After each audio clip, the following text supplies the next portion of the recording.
उत्तराखंड में भू कानून और स्थायी निवास को लेकर के लगातार मांग उठ रही है और कल मुख्यमंत्री पुष्कर सिंह धामी ने एक प्रेस करके इसकी जानकारी भी दी कि इसको लेकर के एक बड़ा फैसला लिया गया है। हमारे साथ बात करने के लिए उत्तराखंड के फॉरेस्ट मिनिस्टर सुबोध उनियाल जी हैं। जानते हैं उनसे कि इस भू कानून को लेकर के क्या नई तैयारी है सरकार की।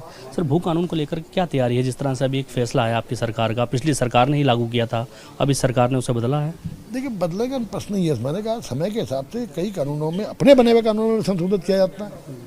तो इसी तरह से, जो कि जिस तरह से आप देख रहे हैं, कुछ समय से लगातार ज़मीन की खरीद फरोख्त बहुत तेज़ी से बढ़ रही है और ऐसे में कुछ गांव के लोगों को कुछ बिचौलिए बहका के उकसा करके, जिससे उनकी ज़मीन सस्ते दामों में लेकर आगे उसको बड़े दामों में बेच दे रहे हैं। तो बिचौलियों की को किस तरह हटाया जाए, पहली चीज़। दूसरी चीज़, किस तरह इस ज़मीन को, जिससे यहाँ पर लोगों ने ज़मीनें खरीदने का काम किया और उसमें ये बहुत स्पष्ट किया गया था कि जब आपको अनुमति से ज़मीन दी गई है तो उसमें जो लैंड यूज है आप उसको नहीं बदल सकते।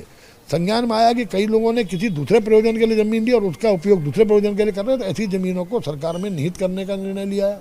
ऐसी ज़मीनों को सरकार निश्चित, वो पूरी की पूरी ज़मीन सरकार जब्त करके सरकार में निहित हो जाएगी। दूसरा, कई लोग ऐसे हैं जिन्होंने, क्योंकि एक परिवार को 250 मीटर की अनुमति है यहाँ पर खरीदने की, तो कई लोगों ने, अगर 5 परिवार में 5 लोग थे तो 5 के नाम से 250 मीटर खरीद ली।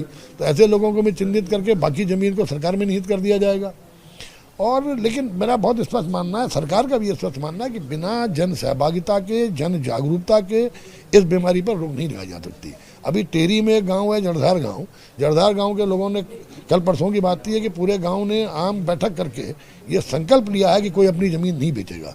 देखिए, जब जनता ही इसमें जागरूक हो जाएगी तो मैं समझता हूँ जन जागरण के बाद किसी कानून की आवश्यकता नहीं होती। बड़े बड़े इंडस्ट्रीज़ ने यहाँ ज़मीनें खरीदी हैं उत्तराखंड में और उसका यूज़ कुछ और दिखाया है और इस्तेमाल किसी और रूप में हो रही हैं और ज़मीनें काफ़ी बड़ी मात्रा में खरीदी गई हैं। तो उन ज़मीनों को लेकर के सरकार क्या करने जा रही है? आपसे पहले ही कह दिया कि अगर अनुमति, जब आपने ज़मीन खरीदी उस समय किस प्रयोजन के लिए ली थी, अगर उस प्रयोजन से इतर दूसरे प्रयोजन में आप उसका उपयोग कर रहे हैं तो सरकार में निहित हो जाएगी।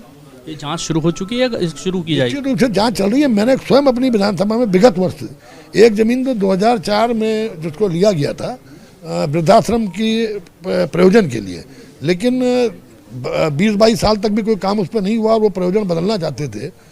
तो जब मुझे मालूम हुआ कि ये प्रयोजन बदलना चाहते हैं और कोई निर्माण नहीं हुआ, तो 2022 में हमने पूरी ज़मीन को सरकार में निहित कर दिया था।